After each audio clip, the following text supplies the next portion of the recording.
It seems like it was so long ago because of how much has happened. But you know those moments that pop up that you forget how much joy they gave us? You remember the blue dress, the internet situation, the blue or the gold dress? Remember that? That gave us so much joy, right? Y'all remember the Octo Mom? I don't know. Y'all may be too young for the Octo Mom. How about Rachel Doizel? Y'all remember Rachel Doizel? Remember she declared herself black? I hear she's got OnlyFans now. I heard it. It popped across my ex. I don't know if that's true because I don't know. But that'll be relevant later. But every once in a while, culture gives us these moments, these breaths of fresh air where we are just given such a respite from just the struggles of the world and our modern politics. And sometimes that breath of fresh air we need to be reminded of actually happened inside our politics. We got to talk about the king of cap, George Santos. Y'all remember old boy? A lot of us had friends like that were just so dedicated to the lie. And sometimes it be your own homeboy or your own homegirl and you like, listen, why are you lying about this? Like, we already love you. I don't understand. You people lie about unnecessary stuff. This was like, why are you lying? Cap. Everybody put a little sauce, extra sauce on their tacos. Everybody do. Everybody exaggerate, especially when you go hood dudes. They be telling war stories. They're like, oh, this fool came in here and then this dude. So I was like, bow. I had to swoop him up. Bow. Slept this fool. And then like everybody be lying about their war stories in some way. And then some people just be like, fam, you made that up. And I don't know why you doing this. It's fine. That was former Republican Senator or Congressman George Santos. To refresh your memory, that was the man that made up a job he had on his resume that said he was a college volleyball player, that said his mama died in 9/11, that said he was part Jewish, and what he meant by that was like ish. The man was just capping his whole way. Nothing about his resume was true. And the man messed around and got elected.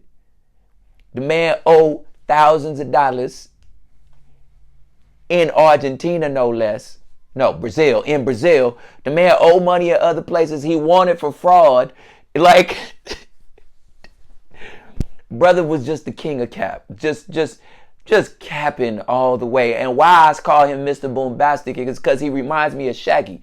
One of the greatest songs of the 90s. When she called me on camera, it wasn't me. Look, just tell her it wasn't you.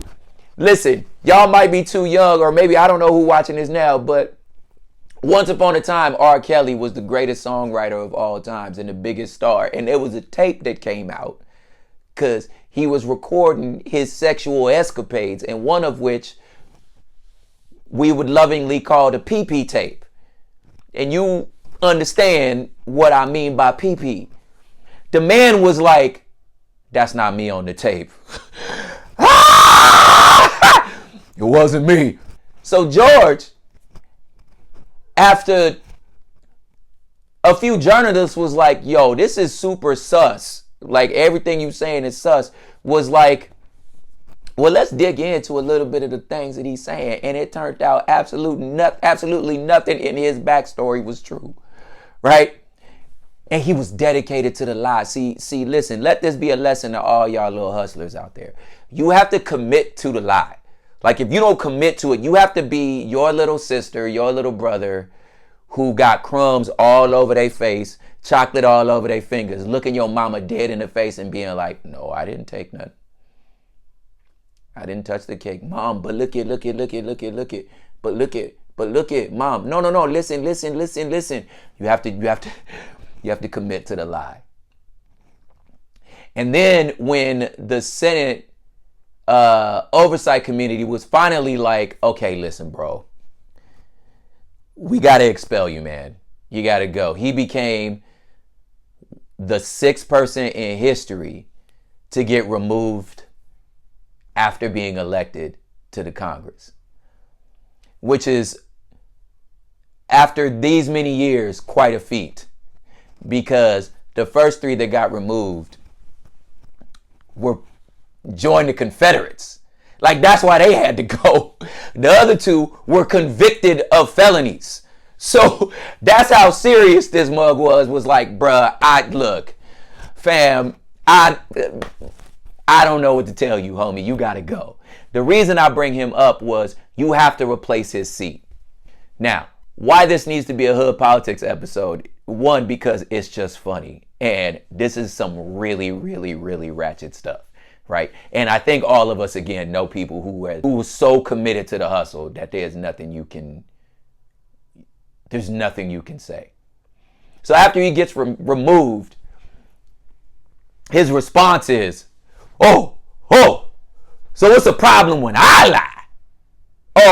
So all of a sudden, the Republicans got morals now. All of a sudden, y'all care about consistency. Oh, but when George does it, oh man, now it's a problem. I think you need to look yourselves in the mirror. I mean, touche, homie, you got a point, right? Bruh was taking his campaign donations. Bruh was getting facials. Homie was at the K-Spa. Big dog was subscribed to his OnlyFans, and I'm not judging. That is your life. You just can't be using campaign finances for your OnlyFans. Now, you got to replace him. It's important to replace him, especially if you understand strategy. Here's your lesson. In this case, it's very important for different political parties to do what's called control the House or control the Senate. What that means is you have a majority of people from your party inside of the House of Representatives or ultimately the Congress, that legislature branch, either Senate or House of Representatives. You want to have more people from your party than the other party, especially when the president is from an opposite party. Because if the president's from an opposite party, you want to be able to say, either A, make that dude look bad because our democracy's broken. That's your point, is to try to make him look bad rather than, serve us. You want to try to make them look bad by stopping their laws, but also you're planning for your next elections, for the next cycles. So you need to be able to show receipts that like, we was able to get things done. And if you let us run the country, if you let us run the laws, we gonna get it cracking. We gonna make it happen, right? That's what you want to show.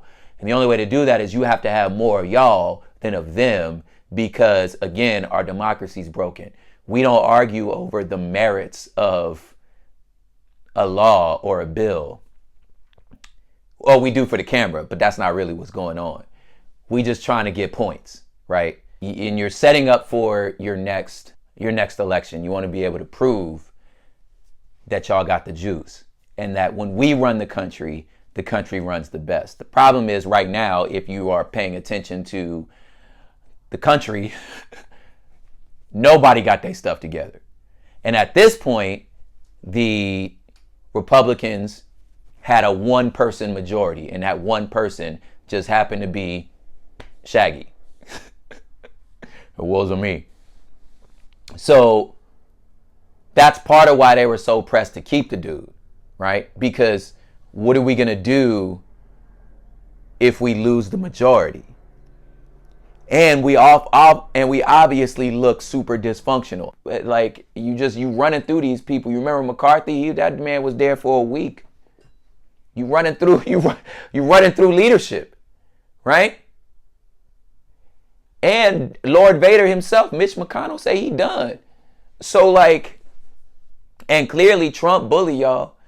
Y'all had a win, and then Trump told you to not take the win, and you didn't take the win. So you gotta score some wins somewhere.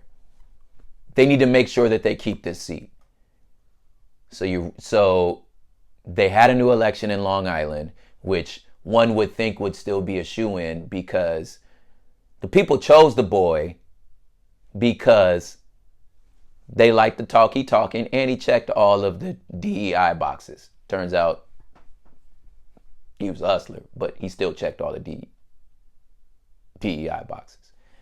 Now, in the emergency election, who ran to take his seat was this guy named Tom Sweeney, which is the person he actually beat, the person Santos beat to get the seat, right?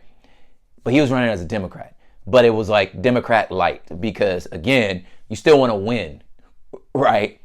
He was running against the Republican choice, who happened to be like Habasha, like she was an Ethiopian immigrant, and she was running as like a Republican, you know, which is, I was not prepared for that. I'll be honest with you. You know what I'm saying? Named Phillips.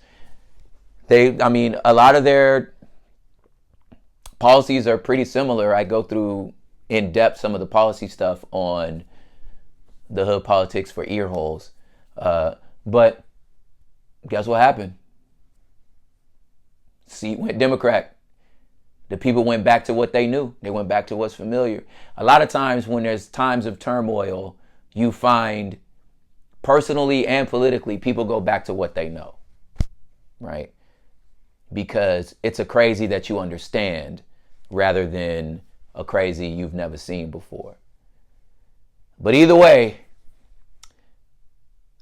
I can't thank George Santos enough for giving us such a breath of fresh air at the end of 2023. Love politics, y'all. Yeah, I'm granting you more. I ride for the poor. I stand with the few. I stand with the crew. I'm giving out game, investing in change.